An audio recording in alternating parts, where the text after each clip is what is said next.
el derecho objetivo se refiere a lo que son a las, ¿cómo le puedo explicar? Conjunto de normas y a la vez son las que regulan y son promulgadas por una autoridad legal para regular la conducta de las personas y mantener el orden jurídico en la sociedad. El derecho objetivo se puede decir que se expresan de maneras muy diversas, como las leyes estrictas, los códigos legislativos, los reglamentos, las costumbres y la jurisprudencia. El propósito del derecho objetivo es para restablecer el marco legal que permite la convivencia y resuelva los conflictos de manera justa y equitativa. El derecho objetivo se puede decir que abarca en todos los derechos públicos, como el derecho privado. Por ejemplo, un ejemplo. En Bolivia, el que promulga las leyes es el presidente plurinacional del Estado. Y de ahí, una vez promulgada las leyes, nosotros como personas bolivianas tenemos la obligación de cumplir las leyes, las normas. Y sí o sí, las leyes se hacen para que nuestra conducta sea regulada y mantener un orden en la sociedad. La diferencia entre derecho subjetivo y derecho objetivo es que, primeramente, estos dos derechos son muy importantes, muy esencial para que se pueda establecer y se pueda aplicar las normas legales en la sociedad. La diferencia es que el derecho subjetivo, como les dije, se refiere al conjunto de normas, regulaciones que son promulgadas por una autoridad legal para regular la conducta y mantener el orden de la sociedad. Mientras que el derecho subjetivo es muy diferente, porque el derecho subjetivo se encarga en la capacidad de una persona que pueda actuar, decidir y reclamar sus acciones y resultados de sí mismo y con los demás. Eso hace que las normas y las leyes reconozcan a esa persona y lo pueda proteger mediante sus derechos. Esas son las dos diferencias entre el derecho subjetivo y el derecho objetivo. Muchas gracias. En la sociedad. El derecho objetivo, su propósito en la sociedad es restablecer un marco legal que permita la convivencia y resuelva los conflictos de manera justa y equitativa. Por ejemplo, si no hubiera normas o leyes, la sociedad sería un caos. Y por eso las leyes y las normas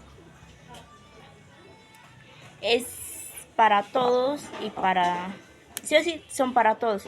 Ninguno puede estar sin cumplir las leyes ni las normas. Es de manera obligatoria. Y también esto nos sirve lo que es para regular la conducta de las personas y mantener el orden en la sociedad. Gracias. Y otro. El derecho objetivo mayormente se expresa en diversas formas, como las leyes estrictas, los códigos legislativos, los reglamentos, las costumbres y la jurisprudencia. Y estos son de maneras obligatorias y vinculantes a todos los miembros de la sociedad, como les explicaba. Nadie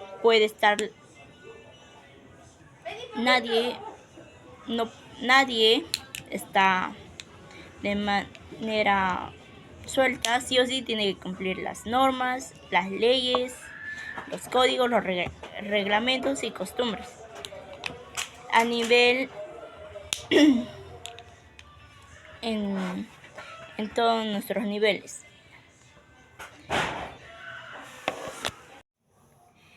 El derecho civil es muy diferente que al derecho de gentes, porque el derecho civil, como lo dice, el derecho civil comprende el conjunto de normas y reglas que gobiernan las relaciones entre los ciudadanos romanos en la calidad de miembros de la comunidad jurídica romana. También el derecho civil está abarcando lo que es a los asuntos de matrimonio, la propiedad y obligaciones contractuales, la sucesión y otros aspectos vitales de la vida civil. Y también esto refleja lo que era el ordenamiento legal específico de la ciudadanía romana. El derecho civil también estaba diseñado lo que era para regular asuntos de la comunidad de ciudadanos. Por ejemplo, una de sus características es que la aplicación a ciudadanos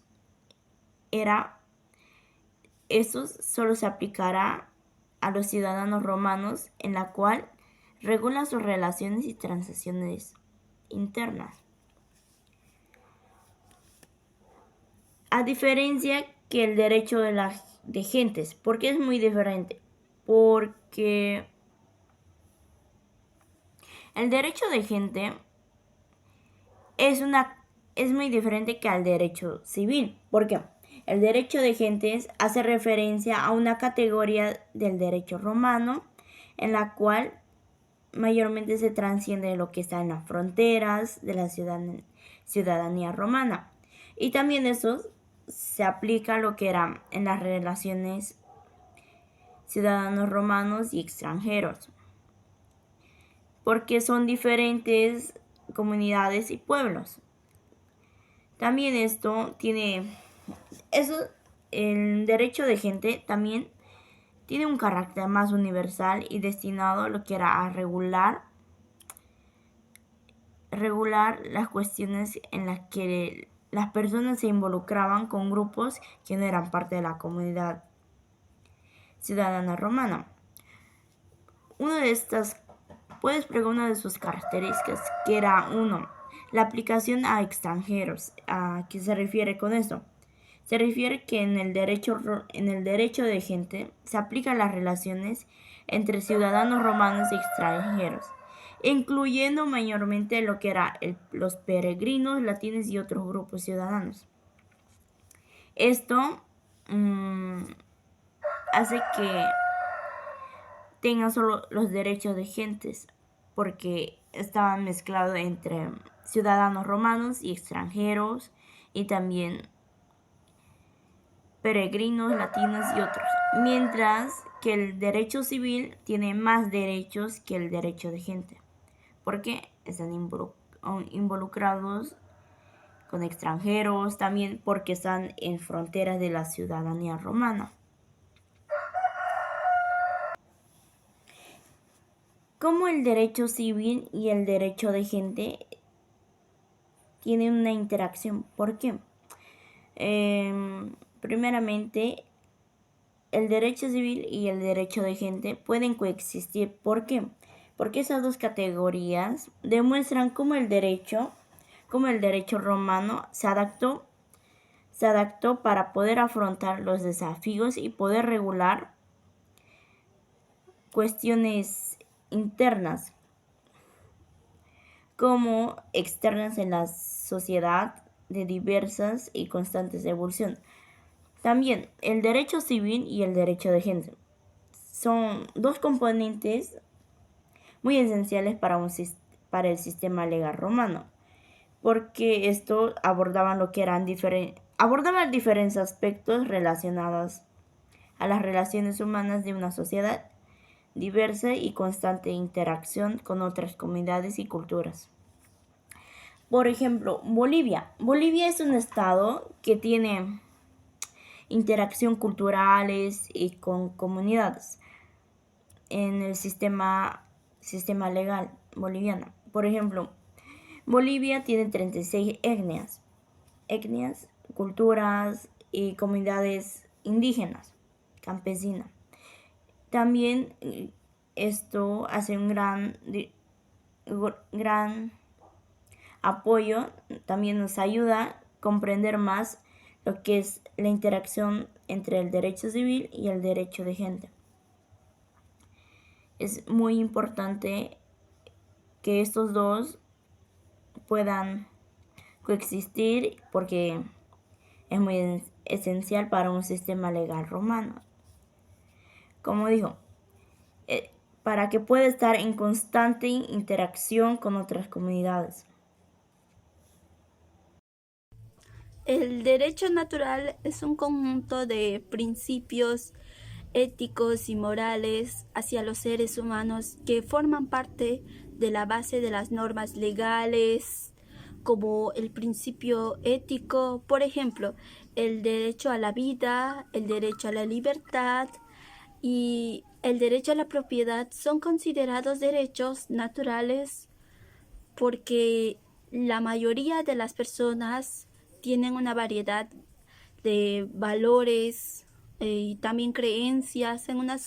Estamos establecidos en una sociedad pluralista y el derecho positivo son un conjunto de normas y regulaciones que son establecidas por una autoridad competente como el gobierno, la legislatura. Estas normas son creadas para regular el comportamiento humano.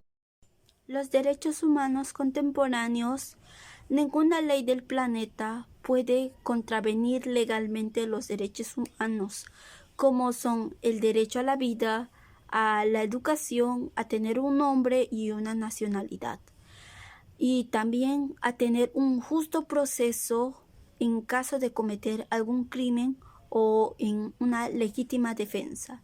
Los mandamientos católicos en alguna época en la que la Iglesia Católica controló jurídicamente y políticamente al Occidente, lo hizo a través de sus leyes religiosas que eran tenidas como leyes naturales del humano, es decir, las leyes divinas dictadas por Dios en el corazón mismo de la gente. El derecho positivo es un tipo de derecho que se expresa y su existencia no puede ser discutida bajo ningún aspecto. Puede ser que el derecho sea objeto de discusiones normativas, pero nunca podrá ser negada. Cada país tiene su propio derecho positivo, por lo que se puede decir que es individual. Está formado por un conjunto de aspectos de carácter obligatorio que son establecidos por la autoridad encargada del pueblo, y en el aspecto político se da un periodo determinado de tiempo.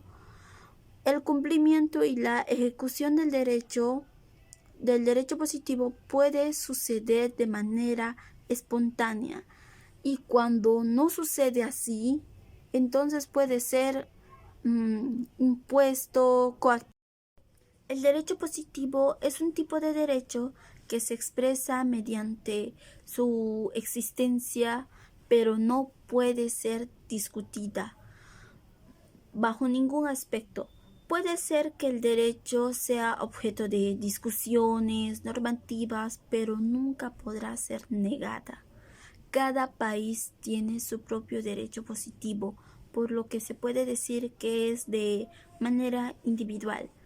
Está formado por un conjunto de aspectos de carácter obligatorio que son establecidos por la autoridad encargada del pueblo en el aspecto político, se podría decir, y se da un determinado tiempo. El cumplimiento y la ejecución del derecho positivo puede suceder de manera espontánea, y cuando no sucede así, entonces puede ser impuesto coactivamente en una comunidad o pueblo o un país. Eso es todo. Muy buenas noches, público en general. En esta oportunidad yo hablaré sobre de que cómo interactúa el derecho subjetivo y al derecho objetivo en la estructura legal y en la sociedad.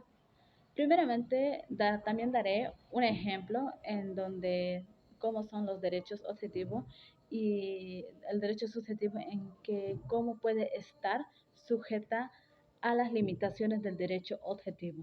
Bueno, en relación entre los derechos objetivo y subjetivo son fundamentalmente para la estructura legal, ya que la convivencia en una sociedad son derechos subjetivos, en la que proporcionan a individuos con capacidad de proteger sus intereses y, y permanecer sus libertades a personas dentro del macro sociedad en sí. Son normas establecidas.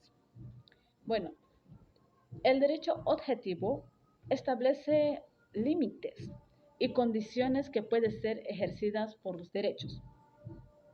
Es importante reconocer que los derechos subjetivos son absolutas, que pueden ser sujetas a restricciones y limitaciones establecidas por el derecho objetivo.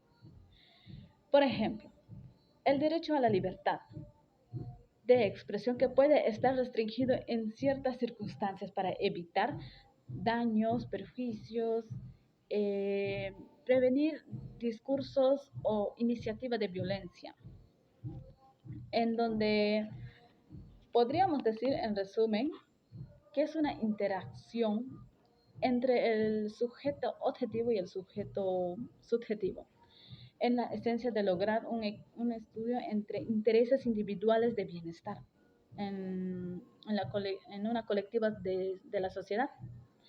Sin embargo, el conocimiento también podemos hacer una protección de los derechos subjetivos.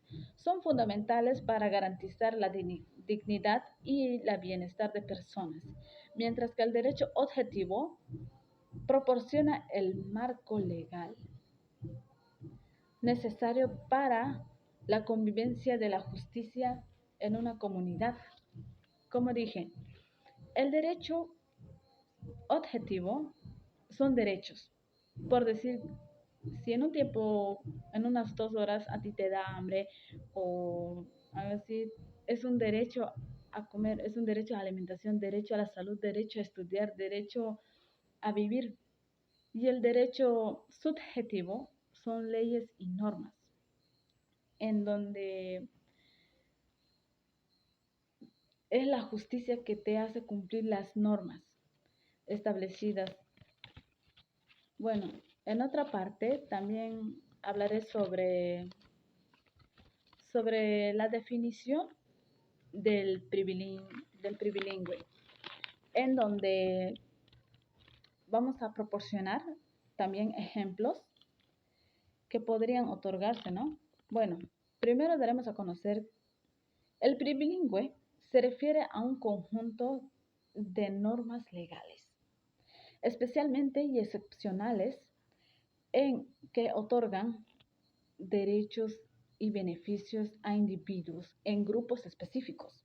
Bueno, estas normas son conscientes y extraordinarias, que desvían y excepcionan las reglas en general de derecho a favor y también a individuos de categorías, ¿no? El privilegio también puede ser otorgado por la autoridad, por una autoridad competente, ya sea por un magistrado o por un gobierno, en donde también el propósito en particular es fortalecer los grupos sociales para satisfacer las necesidades en específico. Eso sería. Muy buenos días, público en general. En esta mañana yo desarrollaré algunas preguntas. En principio, 1. Explica la diferencia fundamental del derecho público y del derecho privado en términos que regulan cómo afecta a la sociedad. Primero daremos a conocer qué es el derecho público. El derecho público es en donde ocupa relaciones entre el Estado y el individuo. El derecho es un conjunto de normas que regula los asuntos de intereses generalmente de la sociedad, y el derecho público también abarca las áreas como el derecho constitucional, el derecho administrativo y el derecho penal. Y el derecho privado. El derecho privado Se regula en relaciones entre particulares y establece las reglas para transacciones y acuerdos entre individuos. Como el centro de derecho se encarga en proteger a las personas en sus relaciones privadas y comerciales, el derecho privado incluye también como el derecho civil, el derecho mercantil y el derecho laboral. Ahora desarrollaré la otra pregunta, en donde dice que es el derecho escrito y las ventajas que ofrece en términos de claridad y el acceso de normas legales. Primero, el derecho escrito son normas y reglas que están modificadas y registradas en textos legales. Estas normas son elaborados y promulgados por legisladores de gobiernos. El derecho asesora y brinda certeza de claridad, ya que la norma está disponible en todos. Por ejemplo, las fuentes del derecho escrito en el antiguo Roma incluyen leyes, plebiscitos, edictos de los magistrados, senadores y las constituciones imperiales. Y pasando a tu tema, sobre las características que tiene el derecho público y en cómo se relaciona con el Estado. Pues algunas de sus características que se envuelven en el Estado son el imperium estatal, que es donde el Estado es donde ejerce su poder y autoridad a través del derecho público para mantener el orden, la seguridad y el bienestar de la sociedad. Y bueno, pasando a otro, asimetría. Las relaciones que es entre el Estado y los individuos son ya que el poder de imponer obligaciones y sanciones. Y pasando por otro, supremacía del interés público es donde prioriza el interés general sobre los intereses individuales para buscar el bienestar en la sociedad. Otro, derechos fundamentales, que nos garantizan proteger los derechos fundamentales de los individuos frente a la acción del Estado. Acción de oficio. En muchas acciones el Estado puede ser actor de oficio para que nos pueda proteger al interés público, incluso sin que los individuos lo soliciten. Pasando a otro, entre la relación del derecho privado y en cómo se puede considerar entre las partes iguales en un contrato, pues se puede en el derecho privado es cuando dos sujetos del derecho se encuentran en un punto equilibrado de igualdad, en donde ninguna de las partes puede ser que la otra y ninguno puede exigir de la otra nada, sin ningún de acuerdo de voluntades. Un ejemplo, cuando una persona puede acordar con otra en la compra de un reloj, pero esa persona misma no le puede exigir que la otra le entregue el reloj, ni puede forzarla a venderlo, pues es la voluntad de ambos. Tiene que ser igual, tiene que gozar de igualdad. Características que tiene el derecho no escrito y en cómo se desarrollan a partir de las costumbres y prácticas sociales. Está en la flexibilidad, que el derecho no escrito es flexible y puede adaptarse a los cambios de la sociedad y en las relaciones humanas a lo largo del tiempo.